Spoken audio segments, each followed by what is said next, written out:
Assalamualaikum warahmatullahi wabarakatuh. Selamat datang kembali di channel Kisah Warganet. Di video kali ini saya akan membawakan sebuah cerita yang berjudul Santet Brojo. Seperti apa cerita kali ini? Langsung saja kita masuk ke ceritanya.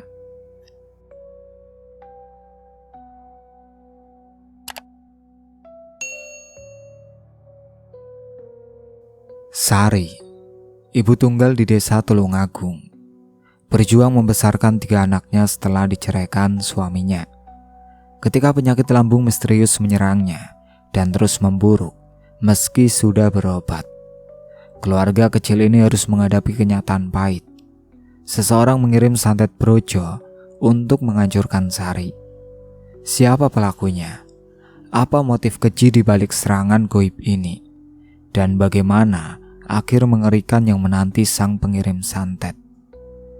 Dengarkan kisah yang menyayat hati ini sampai selesai. Kebenaran yang terungkap akan membuat Anda terdiam. Selamat mendengarkan. Jam dinding di ruang tengah menunjukkan pukul 4 pagi ketika Sari membuka mata. Tubuhnya sudah terbiasa bangun sebelum ayam berkokok. Dia bangkit dari kasur tipis yang sudah mengempis di beberapa bagian, lalu melipat selimut lusuh dengan rapi. Rumah mungil berdinding anyaman bambu itu masih gelap dan sunyi. Hanya suara jangkrik dari halaman yang terdengar samar. Sari menyalakan lampu bohlam redup di dapur. Tangannya bergerak cekatan menyalakan kompor minyak tanah. Menuang beras ke dalam dandang, lalu menambahkan air secukupnya. Sementara nasi mulai mengepul, dia menggelar papan setrika di samping meja makan. Tumpukan baju jemputan dari tetangga sudah menanti sejak kemarin sore. Satu baju dibayar Rp1.000. Kalau Sari rajin, bisa dapat Rp10.000 sehari. Setrika listrik tua itu mulai panas. Sari menekan kemeja seragam sekolah milik anak Pak Harto dengan hati-hati, memastikan lipatannya rapi. Keringat mulai mengalir di pelipisnya, meski udara pagi masih sejuk. Dia sudah terbiasa dengan rutinitas ini. Sejak setahun lalu, semua pekerjaan rumah jadi tanggung jawabnya sendiri. Joko, suaminya dulu, pergi meninggalkan rumah setelah mengaku sudah punya perempuan lain yang lebih muda. Perceraian diurus cepat. Joko tidak pernah datang lagi, bahkan untuk melihat anak-anaknya. Sari tidak mau mengingat lebih jauh. Dia hanya fokus pada hari ini, besok, dan lusa. Yang penting anak-anak masih bisa sekolah dan makan 3 kali sehari. Pukul 5 lewat, pintu kamar anak-anak terbuka. Rudi keluar dengan rambut acak-acakan. Anak laki-laki berusia 15 tahun itu sudah tinggi seperti remaja dewasa. Tapi matanya masih memancarkan kelelahan seorang anak yang terpaksa cepat besar. "Pagi, Bu," sapa Rudi pelan. "Pagi, Nak. Bangunin adik-adikmu ya. Udah hampir jam 6. Rudi mengangguk, lalu masuk lagi ke kamar. Tak lama kemudian Lina keluar sambil menguap. Anak perempuan 11 tahun itu langsung menuju dapur, mengambil lap dan mulai membersihkan meja makan tanpa disuruh. Nita yang paling kecil keluar terakhir sambil menyeret boneka lusuhnya. Anak perempuan berusia 8 tahun itu masih setengah tidur, tapi tetap tersenyum melihat ibunya. "Ibu sudah masak apa?" tanya Nita dengan suara riang. "Nasi sama tahu goreng. Kemarin masih ada sisa sambal terasi," jawab Sari sambil terus menyetrika. Mereka sarapan bersama di meja kecil yang kayunya sudah mulai keropos. Tidak ada banyak bicara. Rudi makan cepat karena harus mengantar adik-adiknya ke sekolah sebelum dia sendiri berangkat. Lina membantu mencuci piring begitu selesai, sementara Nita merapikan tas sekolahnya. Pukul 6:30 Sari sudah siap berangkat ke toko Bu Siti. Dia mengenakan baju rumah sederhana dan sandal jepit yang solnya sudah menipis. Di halaman kecil di depan rumah, tanaman cabai rawit tumbuh subur di pot-pot bekas kaleng susu. Itu hasil tanam Lina. Sari sempat tersenyum melihatnya. "Kalian jaga diri baik-baik ya. Ibu pulang sore," ujar Sari sebelum menutup pagar bambu. "Iya Bu, hati-hati," balas Rudi. Perjalanan ke pasar desa hanya 10 menit jalan kaki. Toko sembako Bu Siti sudah ramai pembeli pagi itu. Sari langsung mengambil alih kasir dan mulai melayani.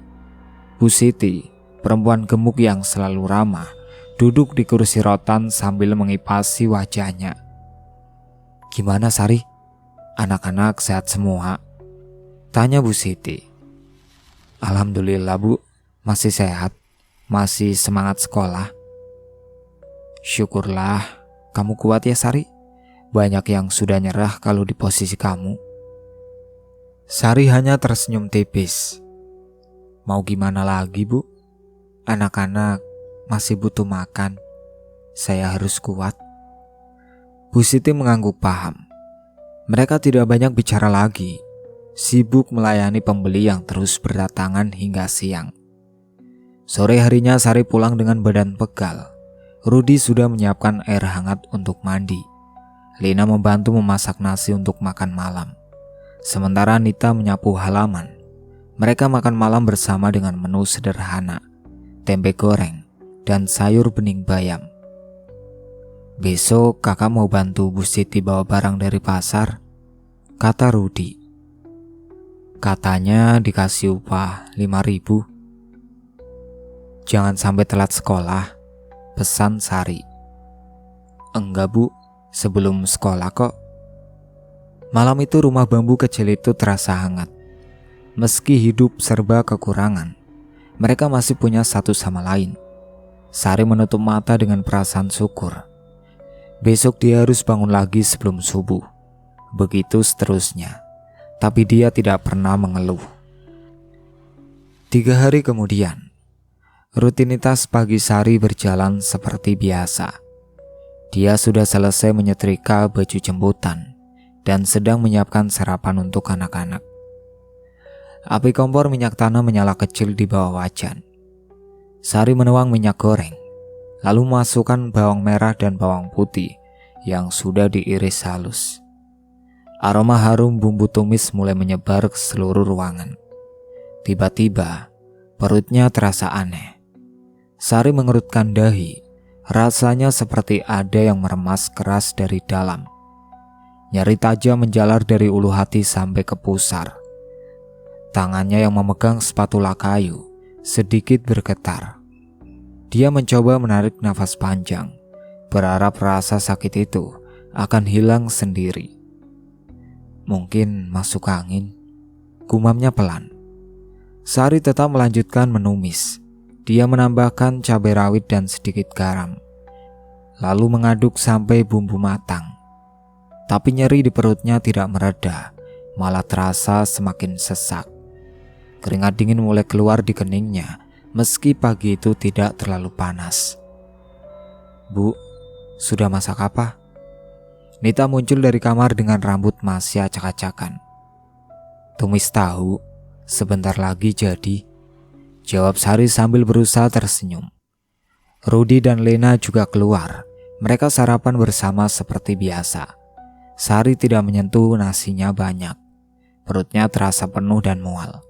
Dia hanya minum air putih sedikit, lalu berpura-pura kenyang. "Ibu gak makan banyak?" tanya Lina dengan nada khawatir. "Ibu gak terlalu lapar. Kalian yang makan banyak biar kuat sekolah." Setelah anak-anak berangkat, Sari membereskan piring kotor. Tangannya bergerak lambat. Nyeri di perut masih terasa. Tapi dia memaksakan diri untuk tetap bekerja. Dia harus ke toko Bu Siti. Tidak ada pilihan lain. Perjalanan ke pasar terasa lebih berat dari biasanya. Setiap langkah membuat perutnya terasa seperti ditusuk-tusuk dari dalam. Sari mencoba mengabaikannya. Mungkin memang hanya kelelahan. Beberapa hari terakhir dia tidur kurang dari 5 jam setiap malam. Di toko Bu Siti langsung menyadari wajah Sari yang pucat. "Kamu kenapa, Sari? Mukamu pucat banget," tanya Bu Siti sambil menatap khawatir. "Gak apa-apa, Bu, cuma pusing dikit." "Kamu istirahat aja dulu, jangan dipaksa." Tapi Sari menggeleng. Dia langsung duduk di belakang kasir dan mulai melayani pembeli. Nyeri di perutnya datang dan pergi, kadang hilang sebentar, lalu kembali lebih tajam. Sari menahan nafas setiap kali rasa sakit itu menyerang. Menjelang siang kondisinya makin buruk. Kepalanya terasa ringan, pandangannya berkunang-kunang. Suara pembeli yang berbicara di depannya terdengar seperti gema jauh. Sari memegang pinggir meja kasir, berusaha menjaga keseimbangan. "Sari, kamu yakin gak apa-apa?" Bu Siti bertanya lagi, kali ini dengan nada lebih tegas. Sebelum Sari sempat menjawab, perutnya terasa seperti terbakar. Rasa panas luar biasa menjalar dari dalam tubuhnya. Mulutnya terasa pahit, tenggorokannya seperti tersumbat. Dia mencoba menelan ludah, tapi yang keluar malah cairan kental berwarna merah gelap. Sari muntah darah tepat di depan kasir.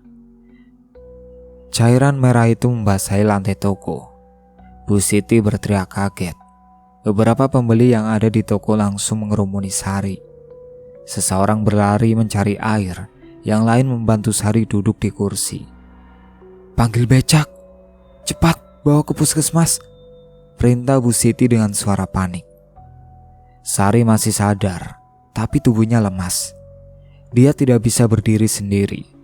2 orang lelaki membantu menggotongnya ke becak yang sudah menunggu di depan toko. Bu Siti ikut naik, terus memegang tangan Sari sambil membaca doa pendek. Di puskesmas, Dokter Andi langsung memeriksa Sari. Dia mengukur tekanan darah, melihat mata, dan menekan beberapa titik di perut Sari dengan hati-hati. Setiap kali ditekan, Sari meringis kesakitan. Lambungnya luka parah, kemungkinan karena stres berat dan pola makan yang tidak teratur, ucap Dokter Andi sambil menulis resep. "Ibu harus istirahat total, jangan kerja berat dulu. Minum obat ini 3 kali sehari sesudah makan." Sari mengangguk lemah. Bu Siti membelikan obat di apotek puskesmas, lalu mengantarkan Sari pulang dengan becak. Sampai di rumah, Rudi sudah menunggu. Dia panik melihat ibunya pucat dan lemas. "Ibu kenapa? Kenapa bisa muntah darah?" "Ibu cuma kecapean, Nak. Sudah dapat obat dari dokter. Besok pasti sembuh." Tapi nada suara Sari tidak meyakinkan. Dia sendiri merasakan ada yang tidak beres dengan tubuhnya. Rasa nyeri di perut tidak hilang meski sudah minum obat. Malam itu Sari berbaring di kasurnya sambil menatap langit-langit bambu rumahnya. Tubuhnya terasa panas dan dingin bergantian. Seminggu berlalu sejak kejadian di toko Bu Siti, tapi kondisi Sari tidak membaik sama sekali. Obat dari Dokter Andi sudah habis 1 botol, tapi nyeri di perutnya justru bertambah parah. Setiap pagi Sari memaksakan diri bangun, tapi tubuhnya terasa berat, seperti ditimpa batu. Malam-malam menjadi waktu paling berat bagi Sari. Dia sering terbangun tengah malam karena rasa sakit yang menusuk-nusuk dari dalam perut. Suara erangannya pelan tapi cukup terdengar sampai ke kamar anak-anaknya. Rudi beberapa kali terbangun dan mendapati ibunya meringkuk di kasur sambil memegangi perut erat-erat. "Bu, sakitnya parah banget ya?" tanya Rudi suatu malam sambil duduk di samping kasur ibunya. Sari hanya mengangguk lemah. Keringat membasahi dahinya. Rasa panas di perutnya seperti ada bara api yang terus menyala, tidak pernah padam. Dia sudah mencoba minum air dingin, mengompres perut dengan kain basah, bahkan memijat lembut bagian yang sakit. tidak ada yang membantu. Pagi-pagi buta, Sari kembali muntah darah. Kali ini lebih banyak dari sebelumnya. Cairan merah kental itu keluar dari mulutnya dan membasahi bantal. Rudi yang mendengar suara batu keras langsung berlari ke kamar ibunya. Dia terkejut melihat bantal penuh darah. "Ibu, ini kenapa? Kenapa makin parah?" Rudi hampir menangis. "Rudi, tenang. Ibu baik-baik saja," ucap Sari dengan suara serak. Tapi wajahnya semakin pucat. Pipinya cekung. Tulang rahangnya terlihat menonjol. Dalam seminggu, berat badannya turun drastis. Sejak itu Rudi mengambil alih hampir semua pekerjaan rumah. Dia bangun lebih pagi dari biasanya, memasak nasi dan lauk seadanya untuk adik-adiknya. Lina membantu mencuci baju dan mengepel lantai. Nita yang masih kecil berusaha membantu dengan merapikan tempat tidur dan membersihkan meja makan. Mereka tidak banyak bicara. Rasa takut mulai menggerogoti hati mereka. Sari hampir tidak pernah keluar rumah lagi. Tenaganya sudah habis. Dia hanya berbaring di kasur sepanjang hari, kadang tertidur sebentar, lalu terbangun lagi karena rasa sakit yang tidak kunjung hilang. Bu Siti beberapa kali datang menjenguk, membawakan bubur atau sayur bening. Tapi Sari hampir tidak bisa makan. Setiap kali mencoba menelan makanan, perutnya langsung bereaksi keras. Mual dan nyeri datang bersamaan. Tetangga mulai berbicara. Suara bisikan terdengar dari pagar ke pagar, dari warung ke warung. Ibu Marni, tetangga sebelah rumah, sering mengintip dari balik pintu sambil menggumam sesuatu pada tetangga lainnya. "Sakitnya Sari aneh, sudah ke dokter, minum obat, tapi makin parah, kayak kena santet brojo ini," bisik Ibu Marni pada Ibu Lastri di depan warung kecil dekat rumah Sari. "Santet brojo itu yang nyerang lambung kan? Sakitnya gak sembuh-sembuh meski sudah berobat kemana-mana," sahut Ibu Lastri sambil mengangguk-angguk. Bisikan itu sampai ke telinga Bu Siti. Perempuan itu datang lagi ke rumah Sari sore harinya. Dia duduk di samping kasur Sari dengan wajah serius. "Sari, kamu harus ke rumah sakit yang lebih besar. Puskesmas desa kayaknya gak cukup. Ini sakit kamu makin parah. Aku takut kalau ada apa-apa," ucap Bu Siti dengan nada khawatir. Sari menoleh lemah. Matanya sayu dan hampir tidak ada cahaya. "Bu Siti, saya gak punya uang untuk ke rumah sakit yang besar. Nanti kita cari jalan. Yang penting kamu periksa dulu yang benar. Ini gak normal, Sari. Kamu makin kurus, makin lama makin lemah." Malam itu Rudi menelpon Pak Slamet, paman ibunya yang tinggal di kota. Dia menceritakan kondisi Sari yang terus memburuk. Pak Slamet berjanji akan datang besok pagi, membawa Sari ke rumah sakit kabupaten. Keesokan harinya Sari mencoba bangun dari kasur untuk bersiap-siap. Tapi begitu kakinya menyentuh lantai dan dia berusaha berdiri, pandangannya langsung berputar. Tubuhnya oleng ke samping. Rudi yang sedang di ruang tengah mendengar suara jatuh keras. Dia berlari dan mendapati ibunya terjatuh di samping kasur, tidak sadarkan diri. "Ibu, bangun Bu." Rudi mengguncang bahu ibunya dengan panik. Lina dan Nita menangis di ambang pintu. Mereka tidak tahu harus berbuat apa. Beberapa menit kemudian Sari membuka matanya perlahan. Wajahnya basah oleh air yang dipercikan Rudi. Tubuhnya masih lemas, tapi dia sudah sadar. Tepat saat itu suara motor terdengar dari depan rumah. Pak Slamet tiba dengan wajah cemas. Pria parubaya itu langsung masuk dan melihat Sari yang terbaring lemah di kasur. "Ya Allah, Sari, kamu kenapa sampai begini?" Pak Slamet berlutut di samping kasur, menatap keponakannya dengan mata berkaca-kaca. "Pak Slamet udah datang, syukurlah." ucap Sari dengan suara hampir tidak terdengar.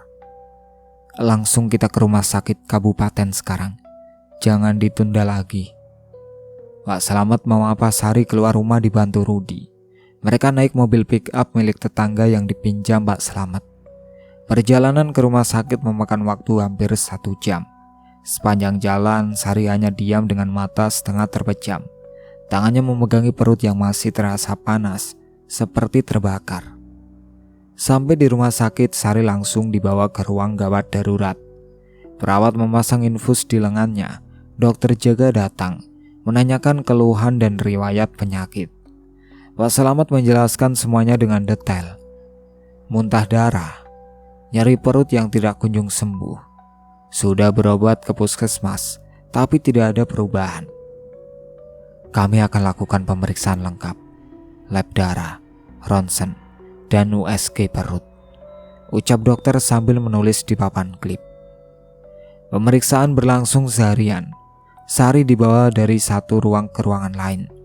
Darahnya diambil untuk diperiksa di laboratorium. Ronsen dilakukan untuk melihat kondisi lambung dan organ dalam lainnya. Mesin USG digerakkan perlahan di atas perut Sari yang sudah kurus kering. Pak Slamet dan Rudi menunggu di luar dengan penuh harap. Sore harinya, dokter memanggil mereka ke ruang konsultasi. Seorang dokter perempuan berusia sekitar 40-an duduk di belakang meja sambil memegang beberapa lembar hasil pemeriksaan. Hasil pemeriksaan sudah keluar. Secara medis, tidak ada masalah serius, tidak ada tumor, tidak ada infeksi, tidak ada luka dalam yang parah. Jelas dokter sambil menunjukkan hasil ronsen dan USG. Pak Slamet mengerutkan dahi. Tapi dokter, keponakan saya muntah darah, sakitnya luar biasa, kok bisa normal? Kemungkinan besar ini karena stres berat dan pola makan yang tidak teratur. Lambungnya memang iritasi, tapi secara struktur masih baik. Saya akan tambahkan vitamin dan obat penenang. Pasien harus istirahat total dan makan teratur. Sari yang duduk di kursi roda hanya menunduk. Dia merasa frustasi. Sudah 2 minggu lebih dia menderita. Sudah keluar uang banyak untuk berobat, tapi hasilnya tetap sama. Stres dan kurang gizi. Obat yang diberikan juga tidak mempan. Nyeri di perutnya tidak berkurang sedikit pun. Mereka pulang sore itu dengan perasaan hampa. Sepanjang perjalanannya, Pak Slamet diam sambil menyetir. Pikirannya melayang pada cerita-cerita yang pernah dia dengar dari teman-temannya. Gejala yang dialami Sari sangat mirip dengan korban santet brojo. Sakit lambung yang tidak sembuh meski sudah ke dokter. Muntah darah tanpa penyebab medis yang jelas. Tubuh makin kurus dan lemah. Malam itu, setelah Sari sudah tertidur di kamarnya, Pak Slamet mengajak Rudi berbicara di ruang tengah. Lina dan Nita sudah tidur di kamar mereka. Rudi, Paman mau bicara serius. Kamu dengarkan baik-baik, ucap Pak Slamet dengan nada pelan tapi tegas. Iya, Paman. Paman curiga ini bukan sakit biasa. Gejala ibumu mirip dengan orang yang terkena gangguan gaib. Santet brojo namanya.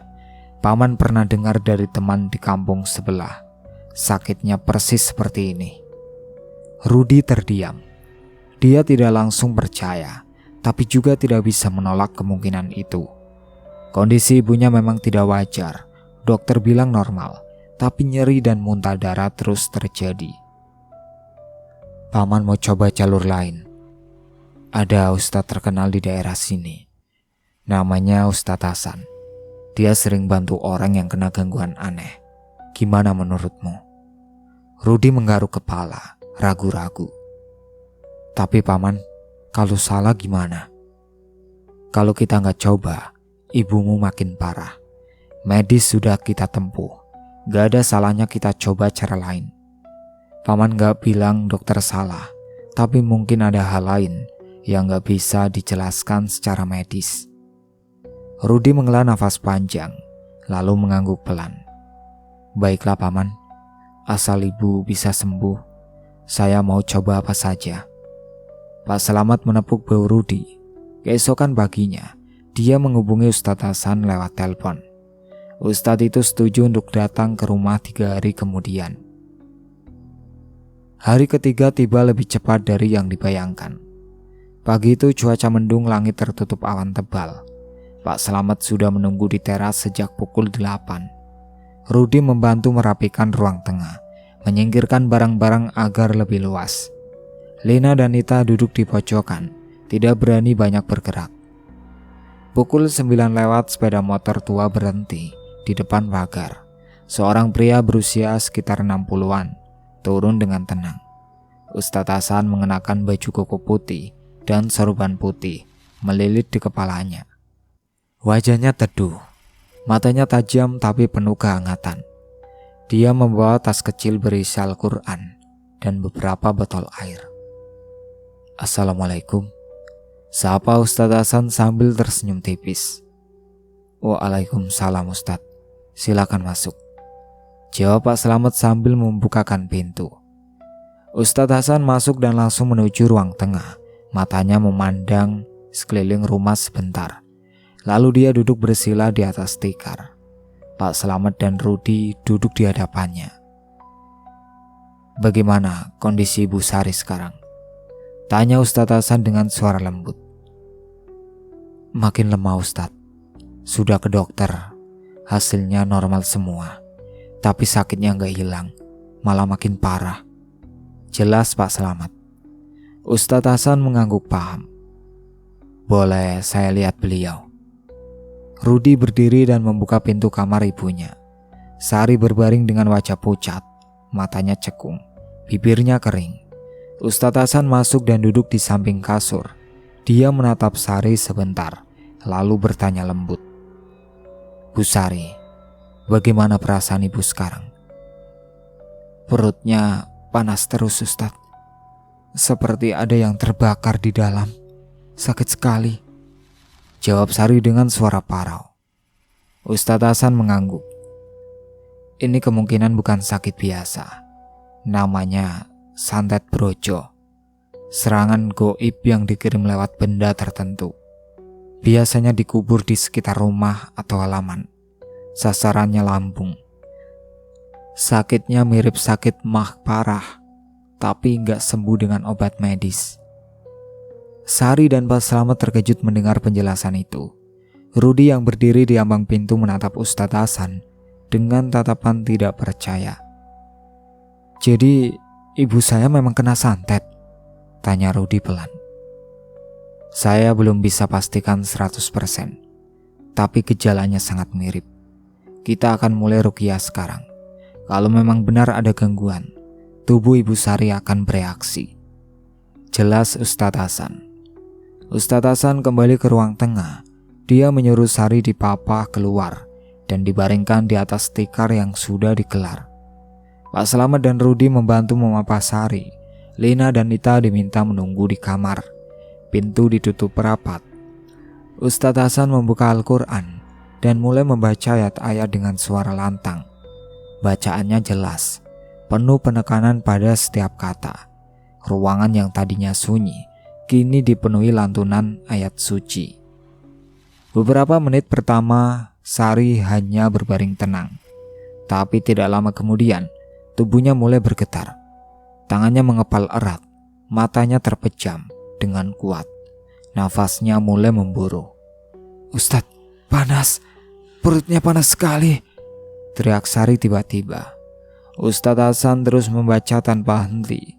Suaranya makin keras. Sari mulai menggeliat. Tubuhnya melengkung ke atas. Dia menjerit panjang. Suara yang tidak pernah keluar dari mulutnya sebelumnya. Rudi dan Pak Slamet memegang tangan Sari agar dia tidak terlalu banyak bergerak. Panas, rasanya seperti dibakar. Tolong, jerit Sari sambil menangis. Tiba-tiba Sari muntah darah lagi. Cairan merah kental keluar dari mulutnya dan membasahi tikar. Pak Slamet mengambil ember kecil dan meletakkannya di samping Sari. Ustadz Hasan tetap tenang. Tangannya terangkat sambil terus membaca ayat. Setelah hampir setengah jam, Sari akhirnya lemas. Tubuhnya berhenti bergetar. Nafasnya masih terengah-engah, tapi lebih tenang. Ustadz Hasan menutup Al-Quran dan menarik nafas panjang. Ini memang ada gangguan, tapi butuh beberapa kali sesi ruqyah untuk mengeluarkannya sepenuhnya, ucap Ustadz Hasan sambil menatap Pak Slamet. Apa yang harus kami lakukan, Ustadz? Tanya Pak Slamet. Coba gali halaman belakang rumah. Biasanya benda santet dikubur di sana. Cari yang mencurigakan. Pak Slamet dan Rudi langsung menuju halaman belakang. Mereka membawa cangkul dan mulai menggali tanah di beberapa titik. Setelah hampir 1 jam, cangkul Rudi menyentuh sesuatu yang keras. Dia menggali lebih dalam dan menemukan sebuah bungkusan kecil terbungkus kain hitam yang sudah kusam. Paman, ada sesuatu. Pak Slamet menghampiri dan mengambil bungkusan itu dengan hati-hati. Mereka membawanya ke dalam rumah. Ustadz Hasan membuka bungkusan itu perlahan. Di dalamnya ada rambut panjang yang diikat rapi dan selembar foto Sari yang sudah lusuh. Semua terdiam. Bukti nyata ada di depan mata mereka. Seseorang memang mengirim santet untuk menyakiti Sari. Ruqyah akan dilanjutkan malam Jumat depan. Benda ini akan saya bawa dan dimusnahkan dengan cara yang benar, ucap Ustadz Hasan. Seminggu setelah penemuan bungkusan kain hitam itu, ruqyah kedua dilakukan. Ustadz Hasan datang tepat setelah maghrib. Sari sudah disiapkan di ruang tengah. Tubuhnya makin kurus dari hari ke hari. Tulang belikatnya menonjol. Kulitnya pucat seperti kertas. Ruqyah kedua berjalan lebih intens dari yang pertama. Sari berteriak-teriak keras. Tubuhnya menggeliat sampai Pak Slamet dan Rudi harus memegangi erat-erat. Darah keluar dari mulutnya, membasahi kain lap yang sudah disiapkan. Setelah ruqyah selesai, Sari pingsan hampir setengah jam sebelum akhirnya sadar kembali. Gangguannya kuat, tapi ini tanda dia mulai keluar. Kita lanjutkan lagi minggu depan, ucap Ustadz Hasan sambil menyeka keringat di dahinya. Minggu demi minggu berlalu. Ruqyah dilakukan setiap malam Jumat. Setiap kali selesai, Sari selalu lemas dan tidak bisa bangun dari tikar selama berjam-jam. Tapi Ustadz Hasan selalu bilang hal yang sama. Ini tanda gangguan sedang keluar. Harus sabar. Kehidupan keluarga kecil itu berubah total. Rudi memutuskan berhenti dari sekolah reguler. Dia mendaftar sekolah paket sore agar bisa membantu Bu Siti di toko pada pagi dan siang hari. Uang yang dia dapat digunakan untuk membeli makanan dan obat-obatan ibunya. Lina dan Nita jadi lebih pendiam. Mereka jarang tertawa lagi. Sepulang sekolah mereka langsung pulang dan duduk di samping kasur ibunya, menatap wajah Sari yang makin tirus setiap hari. Kadang mereka menangis sembunyi-sembunyi di kamar, berusaha tidak terdengar agar ibunya tidak sedih. Tetangga mulai berdatangan bergantian. Ibu Marni membawakan nasi putih dan sayur bening. Ibu Lastri membantu mencuci baju kotor yang menumpuk. Pak Harto datang membawakan daging ayam kampung untuk dibuatkan kaldu. Mereka semua tahu Sari sedang berjuang melawan sesuatu yang tidak bisa dijelaskan dengan akal sehat. Malam Jumat keempat tiba. Langit mendung sejak sore. Angin bertiup kencang membawa bau hujan yang khas. Ustadz Hasan datang lebih awal dari biasanya. Wajahnya terlihat serius. Dia bilang ruqyah malam ini akan jadi yang terakhir. Malam ini kita keluarkan semuanya. Gangguannya harus pergi malam ini, ucap Ustadz Hasan sambil menyiapkan Al-Quran dan air. Pukul 8 malam, hujan mulai turun. Rintik kecil berubah jadi guyuran deras dalam hitungan menit. Suara gemuruh air hujan memenuhi rumah bambu kecil itu. Petir menyambar di kejauhan. Cahayanya sesekali menerangi ruang tengah yang hanya diterangi lampu minyak redup. Sari dibaringkan di atas tikar. Tubuhnya gemetar meski belum dimulai apa-apa. Rudi, Pak Slamet, dan beberapa tetangga duduk di sekelilingnya, siap membantu jika dibutuhkan.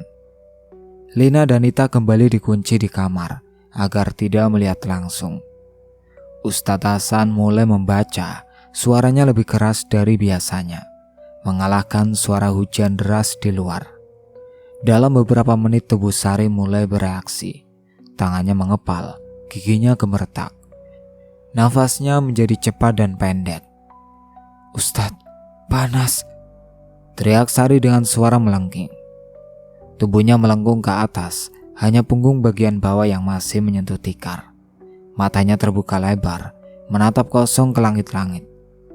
Rudi mencoba memegangi tangan ibunya, tapi tangannya terlepas karena gerakan Sari terlalu kuat. Sari menjerit panjang, jeritannya memecah malam, bersaing dengan suara petir yang menggelegar. Darah keluar dari mulutnya, lebih banyak dari sesi-sesi sebelumnya. Cairan merah itu mengalir ke pipi, membasahi rambutnya. "Ya Allah, ya Allah," gumam Pak Slamet sambil membaca doa di dalam hati. Tubuh Sari kejang keras, seluruh badannya bergetar seperti tersengat listrik. Untuk sesaat, tubuhnya terangkat beberapa senti dari tikar, seperti ada yang mengangkat dari bawah. Pak Slamet dan Rudi panik, tapi Ustadz Hasan mengangkat tangan, memberi isyarat agar mereka tidak mendekat. Ustadz Hasan terus membaca ayat demi ayat tanpa henti. Keringatnya bercucuran, suaranya mulai serak, tapi dia tidak berhenti. Hampir 1 jam ruqyah berlangsung. Sari terus berteriak, menangis, dan muntah darah. Akhirnya tubuh Sari jatuh kembali ke tikar dengan lemas. Nafasnya terengah-engah, tapi mulai teratur. Matanya perlahan menutup.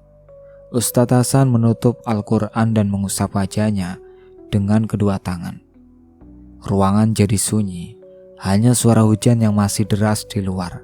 Sari membuka mata perlahan, wajahnya tenang, lebih tenang dari sebelumnya.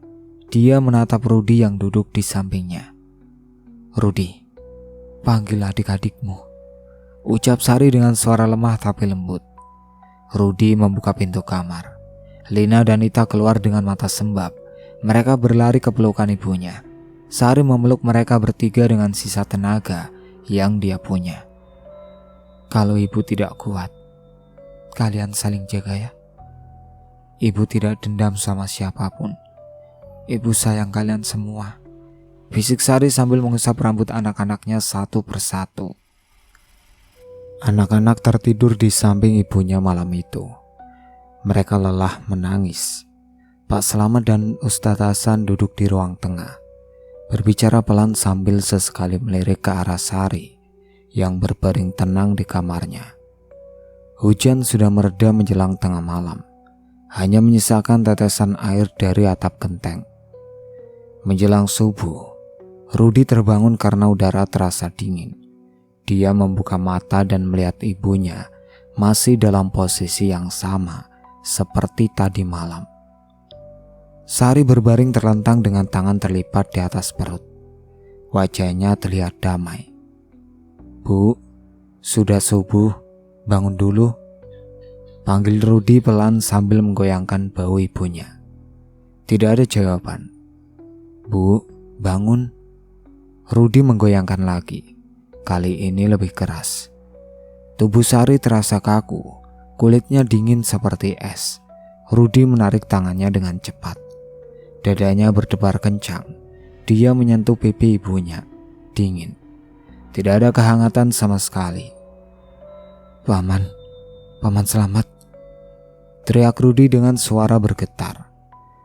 Pak Slamet berlari masuk ke kamar. Dia langsung mendekat dan memeriksa denyut nadi Sari. Tangannya bergetar saat menyentuh leher Sari. Tidak ada denyut. Pak Slamet menutup mata, menarik nafas dalam, lalu membaca istighfar dengan suara pelan. "Innalillahi wa inna ilaihi rajiun." Lina dan Nita terbangun mendengar suara Rudi yang keras. Mereka melihat Pak Slamet dan Rudi yang berdiri di samping kasur dengan wajah pucat. Lina langsung paham. Dia menutup mulutnya dengan kedua tangan. Air mata mengalir deras. Nita masih bingung, Tapi melihat kakaknya menangis, dia ikut menangis sambil memeluk Lina. Ibu kenapa gak bangun?" tanya Nita dengan suara kecil. "Ibu sudah pergi, Nita. Ibu sudah tenang sekarang," jawab Rudi sambil berlutut dan memeluk kedua adiknya. Tangisan mereka memecah pagi yang baru saja terang. Pak Slamet keluar sebentar untuk memberitahu tetangga. Dalam waktu singkat rumah kecil itu mulai ramai. Ibu Marni, Bu Lastri, Pak Harto, Bu Siti, dan warga desa lainnya berdatangan. Mereka membantu memandikan jenazah, mengafani, dan menyiapkan segala keperluan pemakaman.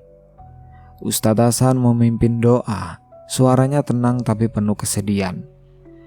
Jenazah Sari diletakkan di atas usungan bambu yang sudah disiapkan. Wajahnya tertutup kain kafan putih. Senyum tipis masih terlihat di bibirnya yang pucat. Prosesi pemakaman dimulai pukul 9 pagi. Langit masih mendung. Awan tipis menutupi matahari.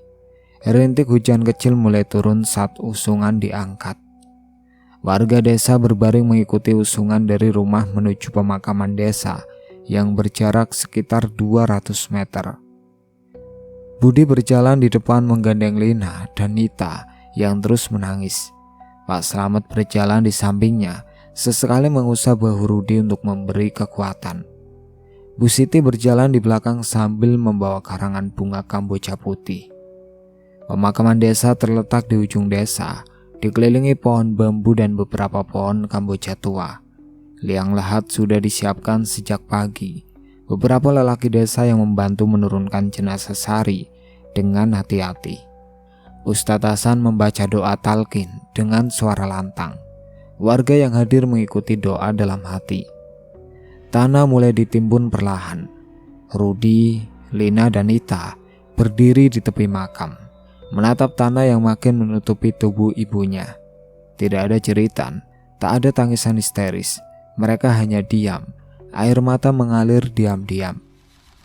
Setelah tanah penuh dengan gundukan makam selesai dibentuk, Rudi mengambil bunga kamboja putih dari Bu Siti. Dia meletakkan bunga itu di atas makam ibunya, diikuti Lina dan Nita yang melakukan hal yang sama. Bunga-bunga putih itu jatuh lembut di atas tanah basah. "Ibu, selamat jalan. Kami akan baik-baik saja," bisik Rudi pelan.